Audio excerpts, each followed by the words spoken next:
welcome to Makeup and Monarchies. My name is Tiffany. I am a cosmetologist, makeup artist, and lover of all things UK medieval history. If you are new here, welcome. Please make sure you subscribe.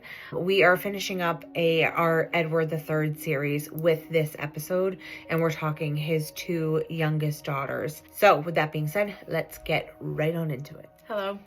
It's going to be a quick one today because there's not a lot of information on these two gals. So let's go. Mary was born on October 10th of 1344 at Bishop's Waltham Palace. Right, Waltham, but it is what it is. We have one here near Boston. Mary was the 9th child and 4th daughter of Philippa of Hainault and Edward III. The main home of the royal family was Woodstock Palace in Oxfordshire, as it was a favorite of Philippa's, and she had many of her children there. When Mary was really young, she was raised in the household of Sir William de St. Omer, Lord Brunsdale, and his wife Elizabeth. At the time, it was common for royal and noble children to be raised in another household for a period of time. So Mary actually grew up beside the boy she would eventually marry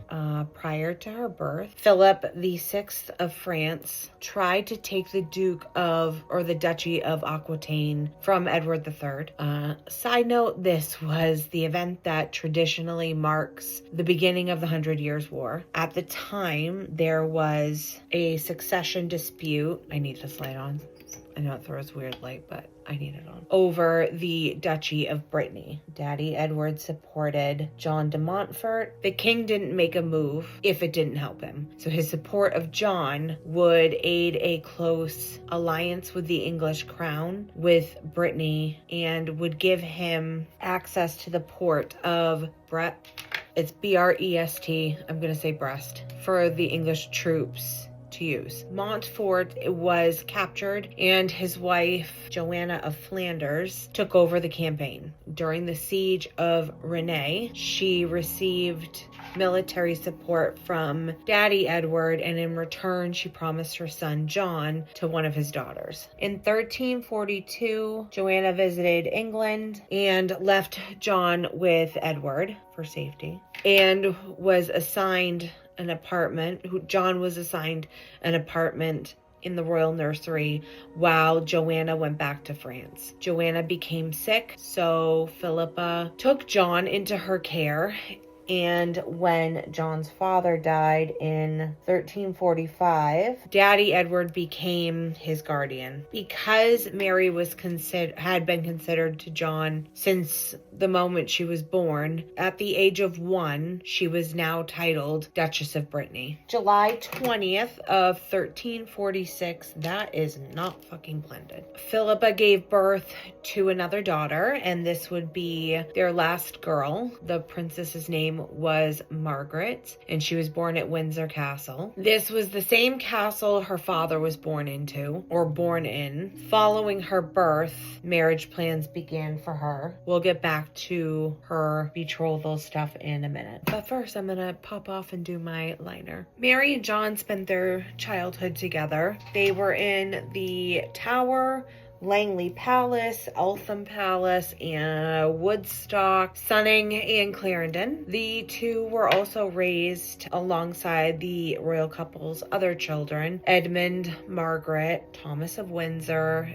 and William of Windsor. The Thomas is different than the one that we talked about last week. This is the first boy they had named Thomas. In 1348, the Black Death hit England, and Mary and Margaret lost 3 of their siblings to it. Their 2 brothers, Thomas and William. Thomas was a little over a year old, and William was only a few months old. Their older sister, Joan, died, or she was on her way to her betrothed in Castile, and while she was in Bordeaux, she got sick from the plague. Side note, it's snowing like a bastard today, so you're gonna hear the plows. Joan became sick with the Black Death and died at the age of 14. All three of these kids died in the same month, like within a few weeks of each other. So I cannot imagine what those two were going through. When Margaret was little, her marriage to negotiations began. Her first prospect was Albert III of Austria, but because of changing politics, that ended quickly. A few years after that, she was betrothed to John of Blois, son of Charles of Blois, a rival to John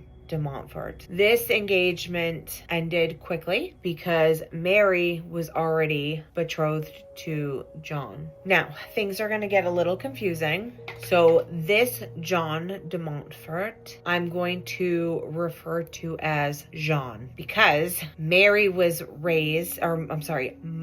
was raised with John Hastings, son of Lawrence Hastings, 1st Earl of Pembroke, and Agnes. Agnes was the daughter, his mother, John Hastings, the little boy. His mother, Agnes, was the daughter of Roger Mortimer, who was a favorite of Margaret's grandmother, Isabella of France. That is the same one, the same Roger that was Isabella's supposed lover. The two children had a close relationship or companionship because John's father had died and John became a ward of Daddy Edward's. John was especially close with Margaret's brother, Edmund. Now, if you remember last week's episode, in the 70s, Edmund assisted John during battles in France. Because Margaret was a younger daughter, it was acceptable for her to marry an English noble. I'm gonna do like a light powder over this today. I'm not gonna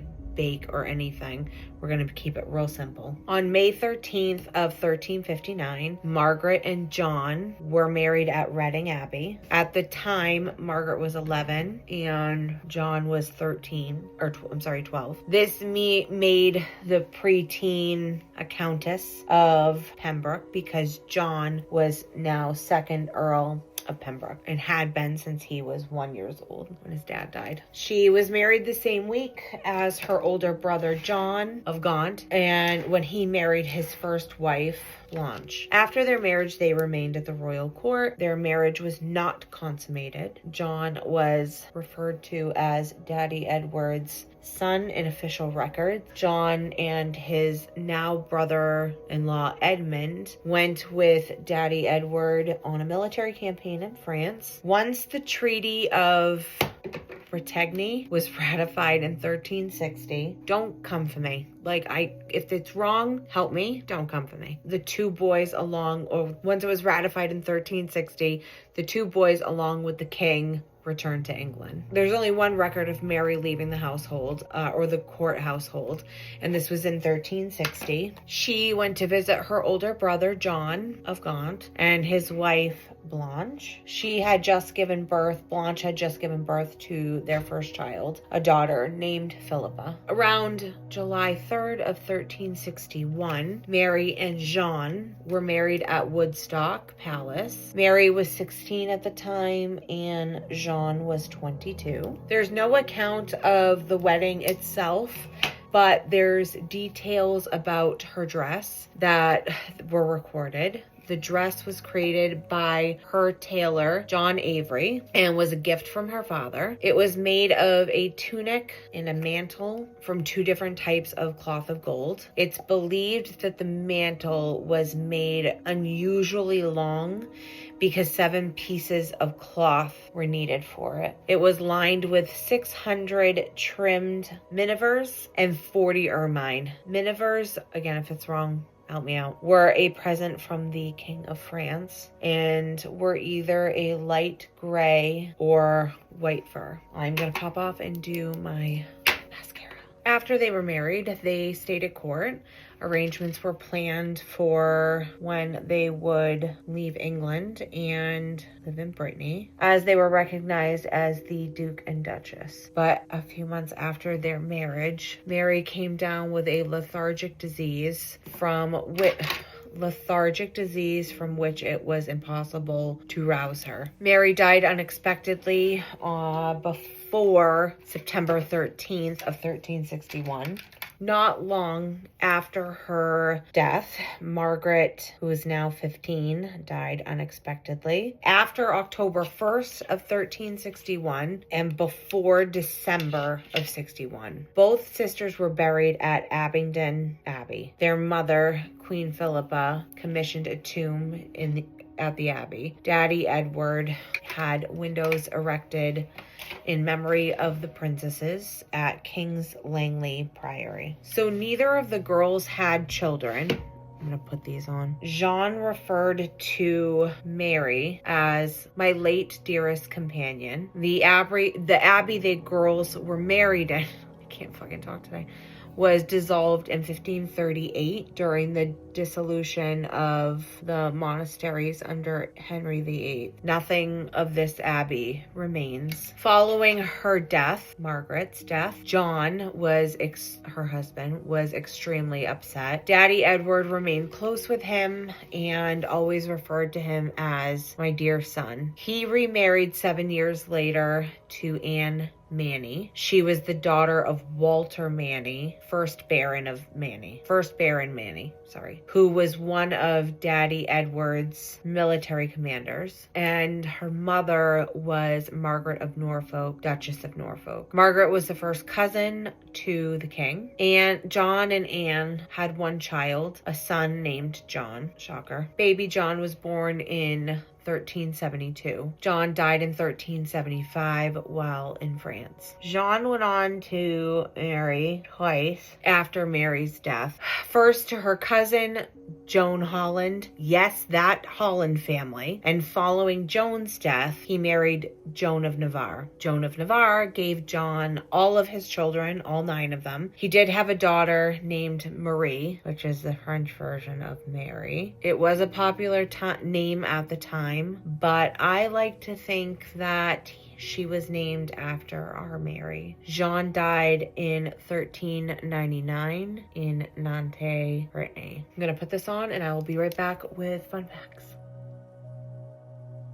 So 2 fun facts for this episode, 1 for each girl. There is a bronze statue of Mary at Westminster Abbey on Daddy Edward's tomb. Originally there were 12, but only 6 remain. Second one is Margaret was the last princess born to a reigning monarch until Elizabeth of York. Now, before you say, no, Henry IV had daughters. Yes, he did, but they were born before he was king. So those girls don't count. So that's all I have for this week. I told you it was a short one. There's not a lot on these 2 girls. And this actually concludes my series on Edward III. I am going to jump and do Richard II next, just to kind of like finish us out. Anyways, if you enjoy what I do and would like to follow me, you can head on over to Instagram and TikTok, and you can follow me, same name, at Makeup and Monarchies. If you have not yet subscribed to my channel, please do so. And if you enjoyed this episode, please give it a thumbs up. Lastly, if you enjoy what I do and you would like to help support me, you can head on over to buymeacoffee.com/makeup and monarchies and contribute to my Starbucks addiction. So with all of that being said, you can see what I used in the description down below. Anyways, all the products I used are listed down below. That's all I have for you this week. I hope that you enjoyed. I will see you in the next one. Have a good one. Bye.